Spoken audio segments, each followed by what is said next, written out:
bonsoir mesdames, mesdemoiselles et messieurs, fidèles internautes, très ravi de vous retrouver dans votre émission Droit de savoir. Une nouvelle équipe gouvernementale a été rendue publique au Congo-Brazzaville avec pour Premier ministre Anatole Koliné-Makosso. C'est le tout premier gouvernement sous le 6e mandat à la tête du Congo-Brazzaville de Denis Sassou Nguesso, 78 ans d'âge et 38 ans déjà cumulés à la tête de la République du Congo. Qui est Anatole Koliné-Makosso? Ses capacités à conduire une équipe gouvernementale, mais surtout à répondre aux attentes de la population congolaise déjà meurtrie par la misère. On en parle aujourd'hui avec Félix Bankunda Pelé, juriste politologue, constitutionnaliste. Bonjour Félix. Bonjour Monsieur Perrin. Alors à nouveau gouvernement au Congo-Brazzaville, le Premier ministre c'est bien Anatole Koliné-Makosso, mais on se souviendra qu'avant la nomination d'Anatole Koliné-Makosso, Clément Mwamba, donc l'ancien Premier ministre, parlait déjà d'un gouvernement de guerre. Est-ce qu'on peut penser que c'est ce gouvernement d'Anatole Koliné-Makosso qui va incarner ce gouvernement de guerre? Merci pour la question, Monsieur Perrin. Tant en ce qui concerne ce qui a fait l'objet de notre précédente interview, notamment sur les élections, on s'attendait exactement à ce qui devait arriver. Donc, je pense que ça a été la grande surprise pour tout le monde d'entendre le nom du nouveau Premier ministre. Du coup, évidemment, on ne peut pas se poser la question de savoir, entre la situation, entre les urgences, les enjeux actuels du Congo et le profil de celui qui venait d'être nommé, effectivement, on ne peut pas ne pas manquer de parler en termes d'incongruité. Et là, nous retrouvons effectivement toutes les pathologies, toutes les faiblesses, effectivement, de notre régime politique. Rappelons quand même, M. Perrin, que M. Mwamba était économiste et que pendant tout son règne, il n'a pas réussi, pendant tout le mandat, il n'a pas réussi, effectivement, à accorder le Congo avec le Fonds monétaire international. Donc, si nous étions dans un pays où on essaie de faire effectivement le point des situations, on aurait pu dire carrément, et sans débat, échec total. Et donc, à partir de là, dans la logique des choses, on devait se dire, il faut trouver quelqu'un qui soit un peu plus compétent que M. Mwamba, je pense. Et c'est tout à fait le contraire. Personne ne peut dire un seul instant que le profil de M.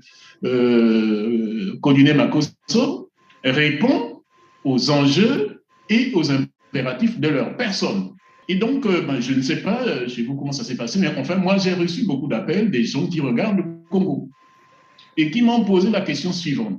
Dites-nous, qu'est-ce qui justifie la nomination de M. Koliné-Makosso comme étant Premier ministre? Je vous avoue que j'étais d'abord embarrassé. Et finalement, je suis arrivé à la conclusion de laquelle c'est le choix, disons, de la proximité. C'est le choix de la fidélité, c'est en même temps le choix de quelqu'un qui doit répondre sans pouvoir discuter, autrement dit. Oui, mais Félix, s'il te plaît, est-ce que vous ne pensez pas que ce soit un choix conséquent en fonction des situations que traverse le pays aujourd'hui, notamment la crise multiforme est-ce qu'il y a un profil, défini pour un Premier ministre face à de telles situations? Je pense quand on essaie de regarder ce qui se passe ailleurs, que quand effectivement on est devant des enjeux, on est devant des urgences absolues, on essaie de voir, disons, une personnalité qui, en même temps qu'elle répond justement à ces enjeux-là, essaie effectivement d'y associer, disons, les autres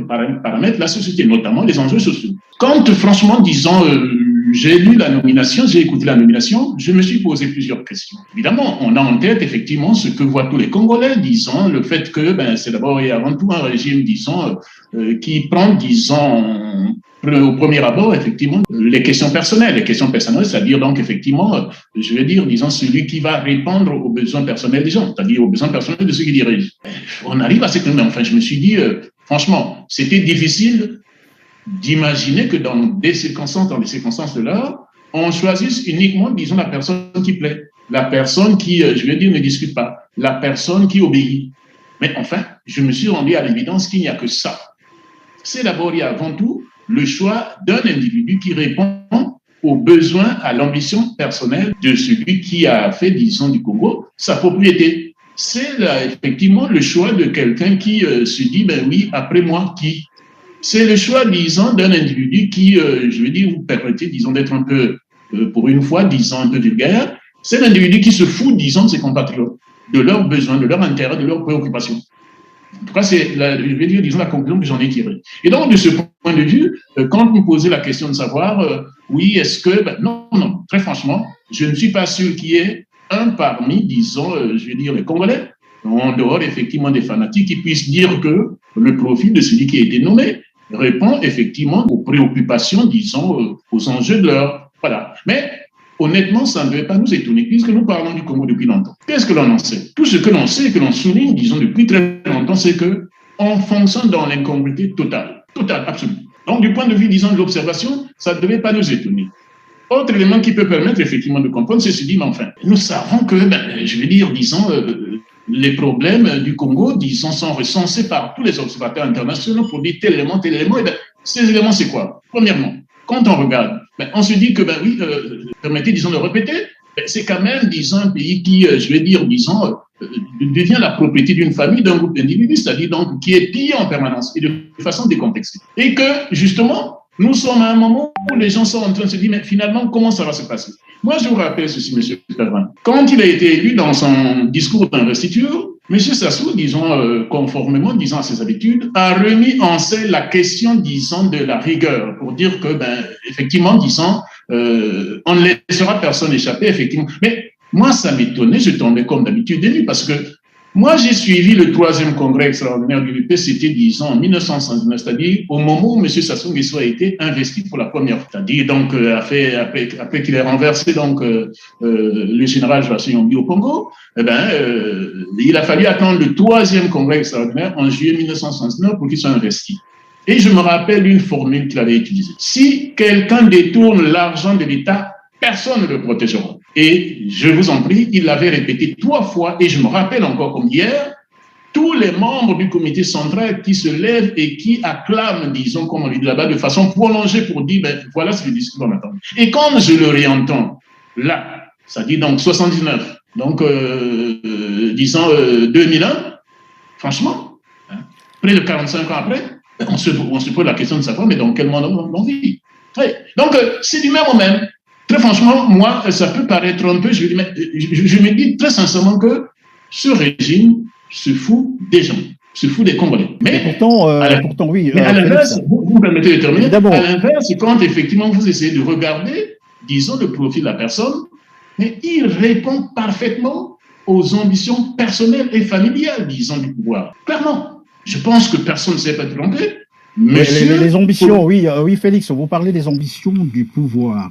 Lesquelles exactement? À quoi faites-vous allusion? Mais très sincèrement, M. Perrin, pour ne pas tourner autour du pot, on voit tous que, disons, M. Sassou Nguesso est dans la dernière ligne droite. Je pense que ce n'est un secret pour personne. Et que, puisqu'il est dans la dernière ligne droite, il faut effectivement qu'il pense à la situation d'après.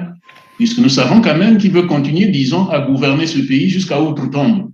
Voilà. Et donc, de ce point de vue, ne tournons pas autour du pot, il pense effectivement, disons, à se faire, disons, succéder par son fiston. Ce n'est un secret pour personne. De toute façon, tout le monde le sait. Les médias, certains médias en ont parlé. Donc, non, c'est vraiment cela. Et ce n'est pas un hasard. Quand vous regardez M. Kouliné Makosso, vous voyez quand même que c'est en même temps un proche de madame, un proche du fiston.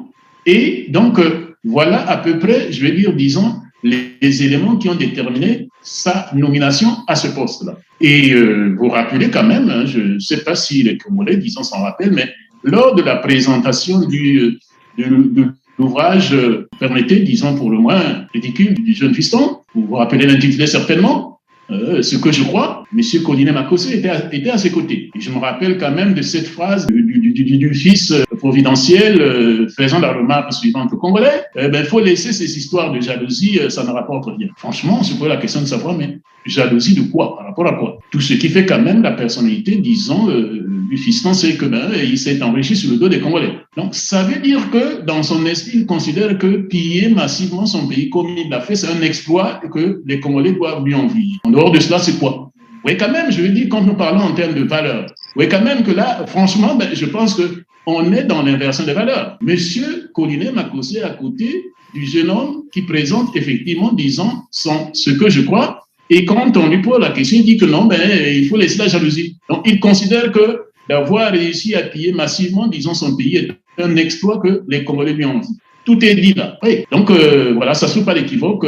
Monsieur le nouveau Premier ministre est effectivement, disons, en phase avec cette ambition-là. Il est en phase avec le fiston providentiel. Il est en phase avec le dépouillement des Congolais. Ça ne souffre pas d'équivoque. Et je pense que tu disais que c'est de notoriété publique parce que tout juste après la formation du gouvernement, vous avez suivi l'avocat, Maître Bourdon, qui a parlé, et puis la réplique qui était celle de notre ogre de la communication, effectivement, je vais dire fantaisiste, pour dire que la nomination est due effectivement à ses exploits. Donc, oui, Félix, dans tous les cas, au-delà des ambitions de succession, d'accord, mais même si c'est dans le cadre, par exemple, dans l'objectif d'assurer la succession, bien sûr, de Denis Sassou Nguesso par son fils, là encore, il faut qu'Anatole Collinet puisse convaincre les Congolais. Cela veut dire qu'il lui faut une carrure pour bien conduire à bon port, bien entendu, ce gouvernement et les objectifs qui ont été fixés, sachant, comme l'on l'a dit tout à l'heure, que le pays est en crise. Est-ce que vous pensez qu'il a vraiment la carrure et qu'il pourrait incarner l'espoir ou combler les attentes des Congolais? Monsieur Perron, c'est un logique. Au moins 10 ans à propos de M. Mwamba, on aurait dû penser, d'ailleurs, ce que la plupart des gens avaient pensé, que, effectivement, son profil économique son profil de formation, donc d'économiste, pouvait faire l'affaire. Ça n'a rien donné. Quand on essaie de voir, disons, M. Collinet Makosso, je respecte son cursus, en quoi, effectivement, l'espoir qui avait été fondé sur lui dans les ministères qu'il a occupés auparavant ont été satisfaits. Si je me rappelle, si j'ai bonne mémoire, il a été à la jeunesse, il a été, disons, à l'école primaire, disons, secondaire, etc.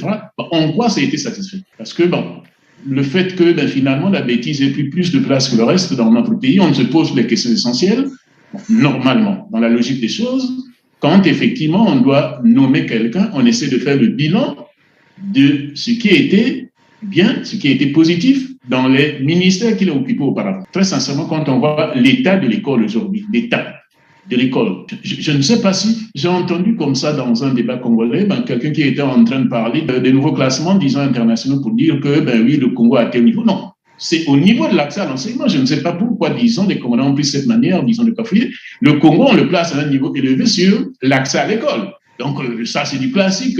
L'école est ouverte au cours, mais c'est au niveau de la qualité. Et au niveau de la qualité de l'école, nous sommes parmi les derniers. Parmi les derniers. Et donc, c'est le bilan de M. Makosso. Et on n'en parle pas. On n'en parle pas. Donc, non. Je pense très honnêtement qu'il n'y a aucun individu sérieusement qui peut sérieusement soutenir que, effectivement, à n'importe quel point sur lequel, effectivement, l'on peut tenter d'apprécier M. Makosso. Il répond effectivement, disons, aux objectifs, aux enjeux et aux urgences actuelles du Congo. Donc, je pense que ça ne souffre pas d'équivoque. Nous avons également entendu dire d'Anatole Collinet, il plaçait son action sur la restauration de l'autorité de l'État. Mais l'on constate que dans son gouvernement, c'est-à-dire dans son équipe, il y a pratiquement 80% des ministres qui ont été reconduits et parmi eux, des ministres qui traînent mais vraiment les casseroles au niveau international, dans les affaires de corruption, etc. Mais en plus, l'entrée en scène de celui que d'autres commencent à appeler d'ailleurs par Al Capone, donc le fils du tyran Denis Sassou Nguesso, il s'agit de Denis Christel Sassou Nguesso, qui va tenir le ministère de la coopération internationale. Est-ce que Anatole Collinet pourrait avoir les outils nécessaires pour asseoir sa politique, la restauration de l'autorité de l'État? Monsieur Perron, au niveau où nous sommes, enfin, je pense, nous le disons pour nos compatriotes, je pense qu'on est déjà habitué à ce genre de promesses. On est habitué à ce genre de promesses où, en fait, je vais dire en une phrase, on peut tout simplement dire que le pouvoir de Brazzaville insulte la raison et l'intelligence, disons, des Congolais. Que de motions, que de slogans, que de promesses, tous déçus. Je ne veux même pas le rappeler, disons, nous connaissons matière agricole, autosuffisance alimentaire d'ici à l'an 2000, ils ont comme argument, non, pendant 5 ans, ils n'ont pas été aux affaires, donc ce reste-là, une école, un chat, etc. Les promesses, on a beaucoup. Là, nous étions en train de parler de la corruption. Je dis que dès 79, M. Sassou Nguesso disait clairement que, juillet 69, il disait clairement que si que quelqu'un détourne l'argent public, personne ne le protégera. Et que là, nous sommes là, disons, à la répétition, disons, du même slogan. Et il l'avait déjà fait 3 ans auparavant, disons, dans un discours de fin d'année, je pense en l'année 2017 ou 2018. Donc, honnêtement, je pense que ça, c'est... Mais je ne sais même pas, puisque même au niveau de la communauté internationale, ça ne trompe plus personne. Donc, ça ne répond pas. Mais il faut bien dire ceci. Monsieur Makosso n'est que, je vais dire, disons, un symptôme du système politique congolais. Et c'est pour ça, justement, qu'il ne faut pas se laisser avoir. Hein. Si on doit faire une analyse, je veux dire, rigoureuse et systémique, on peut dire, écoutez, c'est un non-événement. Parce qu'en réalité, le système politique, disons, congolais, incarné par M. Sassou Nguesso, reste égal à lui-même. Quelles que soient les critiques qu'on a fait, vous les retrouvez là dans cette nomination, y compris dans la formation du gouvernement. Vous regardez, nous disons le plus souvent que c'est un régime fortement personnalisé. Fortement personnalisé. C'est pas la première fois qu'on le dit. Et chaque fois qu'on fait une analyse, on dit que c'est fortement personnalisé. Ça répond à ce critère-là. Quand on dit fortement personnalisé, ça veut dire que c'est pas l'institution en tant que telle qui compte. Ce qui compte, c'est uniquement tenir compte, disons, des besoins, des caprices et, disons, je vais dire, en gros, donc, de la psychologie de celui qui gouverne. Là, sur ce point, c'est vraiment, je vais dire, disons, M. Sassou Nguesso et son système restent effectivement égal à lui-même. Mais également, quand vous regardez les nominations, disons, telles qu'elles ont été faites à l'intérieur, je pense que le petit embarras pour M. Sassou Nguesso a été celui-ci. Au fond, pour lui, ça, ce n'était qu'une formalité, je veux dire, disons, son élection, entre guillemets. Ce n'était qu'une formalité. Mais en même temps, il parlait et il sait ce qui était attendu, qui s'est dit, si vous voyez quand même que entre le moment où il a prêté serment et la nomination du Premier ministre, c'est passé quand même plus d'1 mois, pour ne pas dire c'est passé 2 mois. En fait, il ne considérait pas qu'il y avait, disons, une urgence, qu'il y avait une importance à cette question. Mais il s'est quand même dit que, oui, les gens attendent, qu'est-ce qu'il faut faire? Donc, c'est un peu malgré lui qu'il a essayé, donc, effectivement, d'en écarter quelques-uns. Et pour effectivement en nommer d'autres. C'est-à-dire, je pense, si j'ai bien compris, il y a 7 qu'il a écartés. Et puis, il y a 11, plus 1 qui est entré, disons, il y a 2 jours. Bon, donc, ça montre qu'en réalité, il est dans la continuité, il est égal à lui-même, comme je disais. Et donc, je veux dire, ce n'est pas, disons, en regardant qui a été nommé ici et là qu'on va voir le problème. En réalité, ça, franchement, ça ne le préoccupe pas. C'est pas son intérêt. Sa grande préoccupation. Est-ce que dans le même temps, puisque vous parlez des nominations avec les 11 entrées, et puis les gens se sont étonnés d'ailleurs de la rapidité de la nomination de cette équipe, 2 jours à peine que le Premier ministre venait d'être nommé, les gens se sont posé la question à quel moment Anatole Koliné Makosso a mené les négociations avec les autres membres du gouvernement. Est-ce qu'on peut penser que c'est une équipe qui lui a été imposée? Ça ne peut pas être autre chose, M. Perrin. Peut-être que l'historique, disons, de nos premiers ministres sous M. Sassou Nguesso permettrait de nous éclairer un peu plus. M. Sassou Nguesso, un peu comme tout dictateur, a du mal à cohabiter avec un Premier ministre. Si vous prenez son Premier ministre quand il arrive au pouvoir, c'est M. Louis-Sylvain Ngoma, en 79. En 84, il doit partir et M. Louis-Sylvain Ngoma était Premier ministre chef du gouvernement.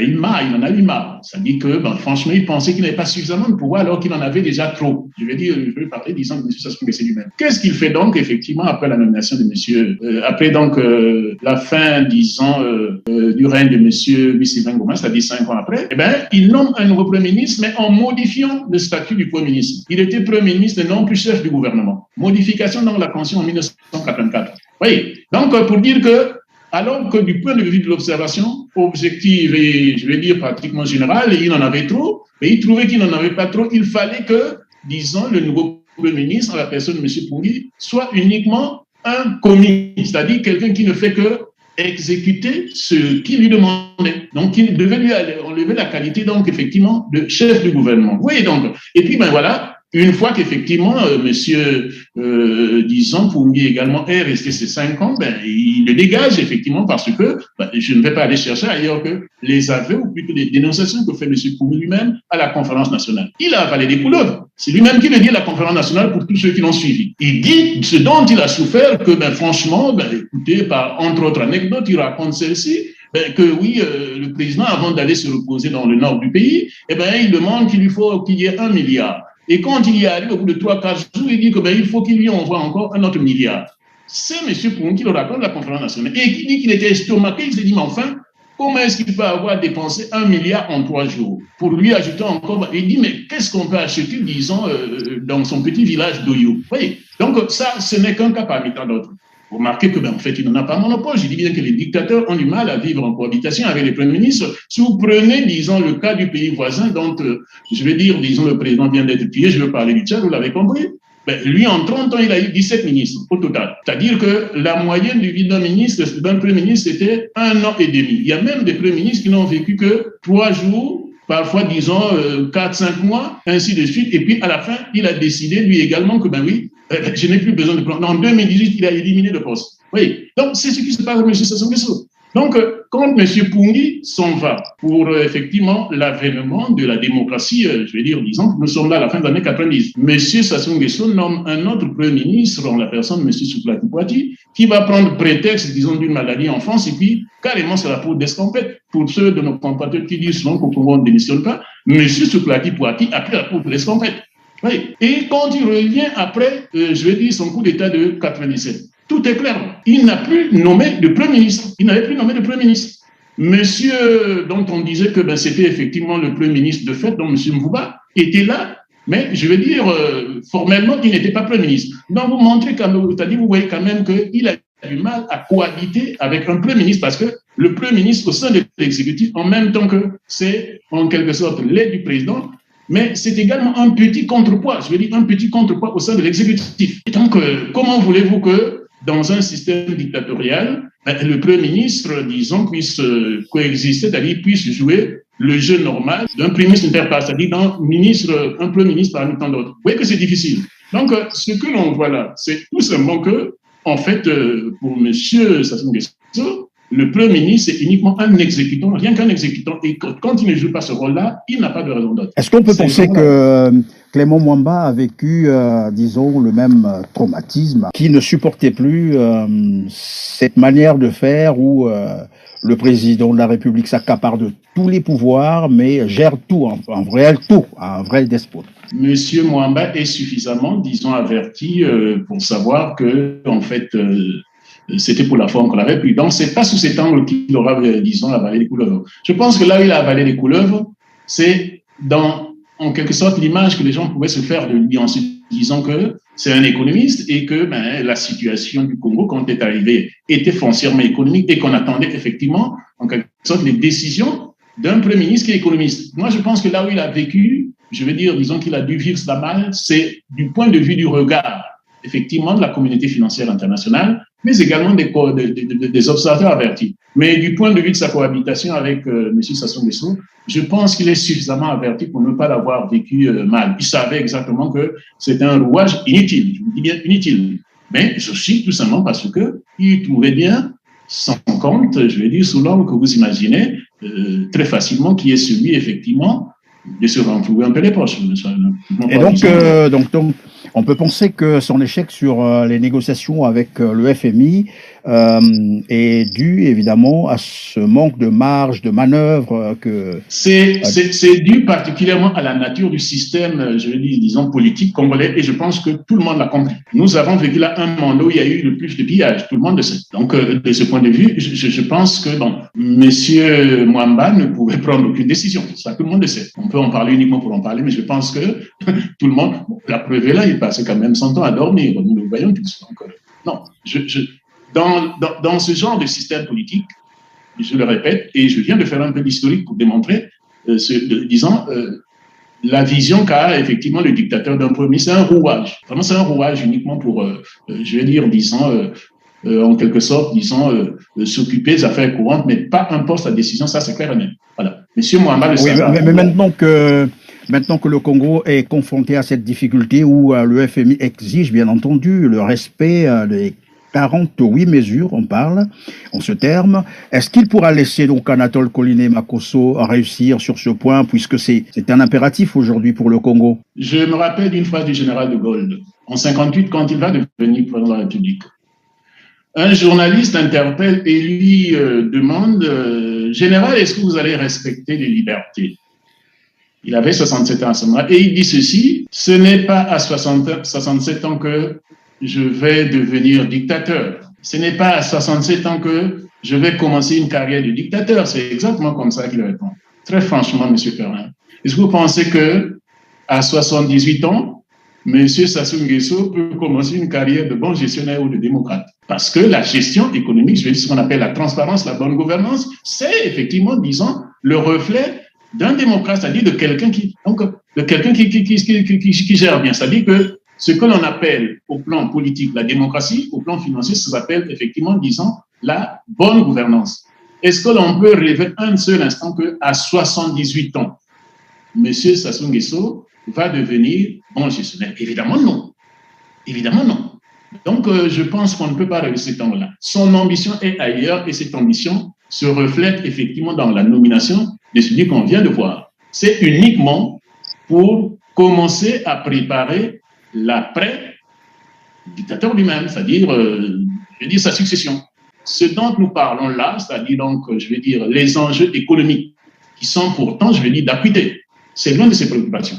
Voilà, franchement. Donc en réalité, si j'ai bien compris, la nomination d'Anatole Koliné Makosso n'a rien à voir avec les attentes de la population congolaise, sinon de préparer la succession, disons, de Denis Sassou Nguesso par son fils, c'est cela?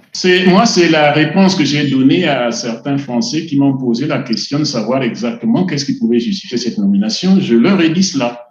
Je leur ai dit exactement ceci. Premièrement, ça répond effectivement, disons, à la proximité, ça répond à la fidélité, mais également, je veux dire, disons, à la soumission, c'est-à-dire quelqu'un qui, effectivement, je veux dire, disons, ne lui fera pas des caprices ou le rappel institutionnel pour du supplément. Ça répond uniquement à cela. Mais en même temps, il faut quand même le souligner.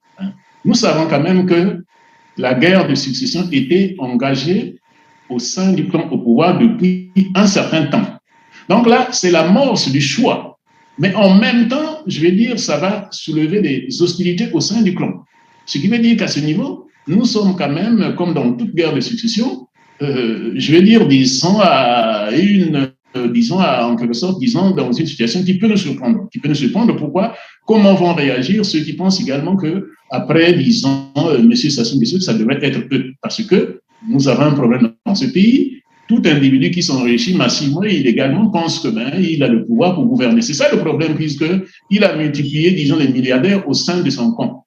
Ceux-là également pensent qu'ils ont le droit de commander. Pourquoi? Mais ils pensent qu'ils ont le droit de commander parce que c'est en étant au pouvoir qu'ils peuvent se sentir protégés. Vous voyez donc que si M. Sassou Nguesso pense à son fils pour la succession, c'est pas uniquement parce que c'est son fils, mais c'est également parce qu'il sait qu'il collectionne, disons, les enquêtes et les procès à l'étranger. Et donc, la seule façon de le protéger pour que effectivement, il ne termine pas en tôle, c'est de garder le pouvoir. Mais c'est la même question que se posent également les membres du clan, parce qu'ils sont nombreux quand même, je veux dire, disons, à être en compétition dans les mêmes affaires. Bon, donc, ceux-là également pensent que la seule façon, effectivement, de ne pas être poursuivi après, au niveau international, mais également au niveau national, c'est de rester au pouvoir. Donc, c'est quand même, disons, une situation kafkaïenne. Et donc, voilà la situation dans laquelle on se trouve aujourd'hui. Donc, moi, je pense personnellement que M. Sassou Nguesso n'a pas toutes les clés. Il n'a pas toutes les clés parce que, je veux dire, autant, disons, d'affaires à gérer au même moment, c'est pas évident. C'est vraiment ma lecture. Lorsqu'on suit Anatole Koliné Makosso s'exprimer sur la question de la longévité de Denis Sassou Nguesso au pouvoir, alors il fait la comparaison avec Angela Merkel. C'est une façon probablement de dire qu'il est partisan du pouvoir à vie. Madame Angela Merkel avoir une longévité, disons, au pouvoir, ça n'a pas d'égal avec la situation de M. Sassou Nguesso quand même, qui est aux affaires depuis 1977, il ne faut pas l'oublier. Depuis 1977, il est au sommet de l'État. Au sommet de l'État. Et à partir de 1979, il est carrément, disons, le chef de l'État. Mais il faut bien le dire, hein, 77, il était déjà au sommet de l'État. On peut même, disons, repartir un peu avant, en 75, pour ceux qui ont bonne mémoire. Marien Ngouabi avait déjà commencé, disons, à faire, disons, le point autour de lui. Et il était déjà là, disons, dans le petit groupe que Marien Ngouabi avait déjà constitué à partir de 75. Donc, effectivement, disons, pour prendre, disons, je vais dire, disons, un petit groupe qui devait diriger avec lui. C'est-à-dire, à ce moment, à 75, il avait déjà exclu, disons, M. Nyombi du comité central du parti. Vous voyez. Donc, si on prend 75, jusqu'à maintenant, on enlève, disons, les 5 années, donc, disons, du président Lissouba. Vous voyez quand même qu'on approche les 50 ans, disons, de règne de M. Sassou Nguesso. Puisqu'en réalité, c'est lui qui détenait l'essentiel du pouvoir. Marien Ngouabi lui avait fait totalement confiance. Donc, je vais dire, quand vous regardez cela, vous posez la question de savoir, dans sa tête, mais finalement, ce qui était un rêve au départ est devenu une réalité. Quand nous discutons, disons, de la question de la démocratie, la question, disons, du mode de fonctionnement, c'est vraiment l'une de ses préoccupations. Voilà. Donc, Monsieur Colline Makosso répond à l'idée que se fait Monsieur Sassou Nguesso de ce qui peut se passer après lui. Mais ce n'est pas non plus un hasard. Vous avez remarqué avec moi, on présente Monsieur Colline Makosso comme écrivain, mais curieusement, tous ces écrits ressemblent effectivement, je vais dire, disons, aux écrits, voilà, il faut bien se rendre l'évidence, d'un bon courtisan, puisque tout ce qu'il a écrit, c'est relatif, effectivement, disons, à la légitimation, à la justification du pouvoir. Quel que soit, je crois que je vais regarder les intitulés, j'en retiens pas beaucoup parce que, je vais dire, c'est choquant pour l'esprit, c'est choquant pour la raison. Mais regardez la plupart de ces écrits. C'est pour nier, disons, les disparus du beach. C'est pour justifier que, ben oui, voilà, la gestion... Il a parlé du génocide aussi, dans le pool, qui serait un génocide imaginaire. Tout s'écrit. À la limite, il peut dire, ben, en tout cas, mission réussie, parce que quand on a passé, je pense, 10, 15, 20 ans uniquement à écrire des ouvrages, disons, courtisans, c'est tout à fait normal quand on voit l'histoire de France qu'effectivement, ce genre, disons, de personnes espèrent effectivement arriver à la tête, je veux dire, disons, à la tête d'un gouvernement. Donc là, il peut dire mission réussie, mais mission réussie pour lui, pas pour les Congolais, c'est clair. Voilà. Donc, de ce point de vue, je pense que sa nomination répond au cheminement normal de quelqu'un qui a tout fait pour qu'effectivement il puisse attirer l'attention du chef pour être promu là où il faut. Je pense que de ce point de vue, il peut dire, en tout cas, j'ai réussi effectivement, disons, ma stratégie de courtisan. On ne peut pas l'appeler autrement. Voilà. Alors que, bon, nous savons tous, quand vous prenez par exemple le cas des disparus du beach, qu'aujourd'hui, l'affaire, disons, est aux mains, disons, des juridictions, je vais dire étrangères, non pas en France, mais en même temps, le pouvoir a déjà lui-même tenté de taire l'affaire, disons, en essayant donc effectivement de payer des dommages et intérêts aux familles, disons, des victimes. C'est quand même l'aveu de ce qui ne trompait personne, c'est-à-dire qu'il y a bel et bien eu des disparus du beach, mais que lui considérait comme étant effectivement une simple, disons, imagination. Vue d'esprit.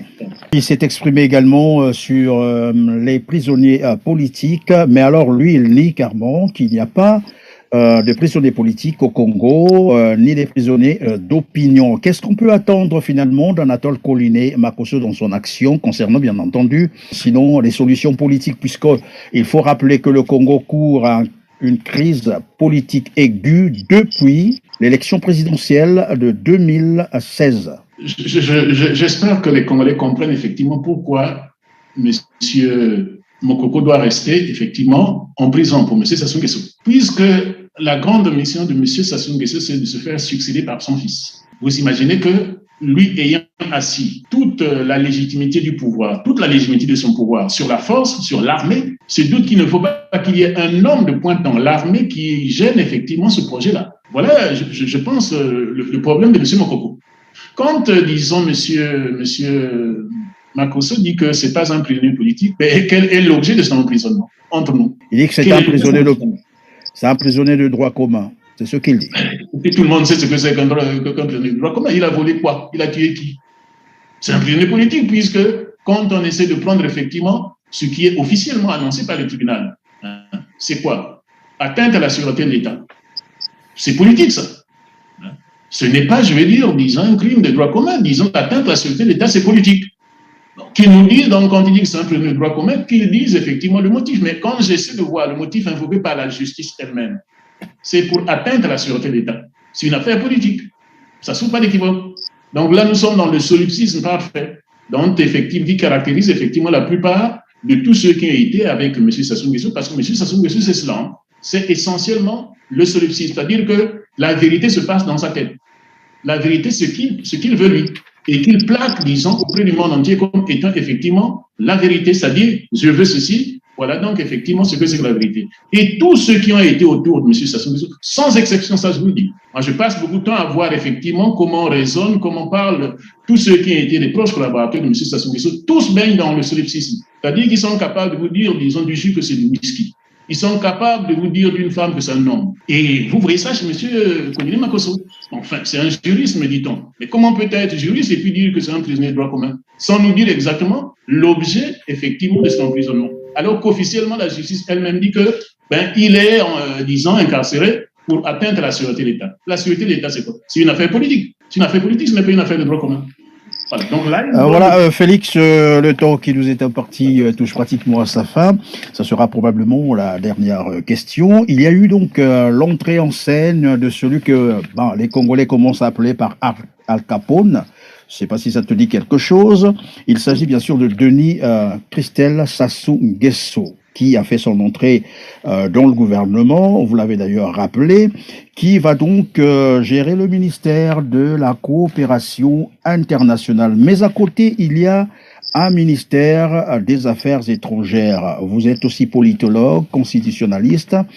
Quelle est donc la différence entre ces deux ministères? C'est vrai qu'on a remarqué, par exemple, en France, il est arrivé qu'il y a un ministre des Affaires étrangères et ensuite un ministre de la coopération, parfois des Affaires européennes. Remarquez, moi je prends le cas, par exemple, de M. Baladu, quand il est arrivé, disons, en 1993, comme Premier ministre, disons, sous la cohabitation, la deuxième cohabitation avec M. Mitterrand, il y avait un ministre des Affaires étrangères et puis un ministre de la coopération. Je dis bien coopération parce que là également, il y a un élément qui, juste là, je n'arrive pas à comprendre.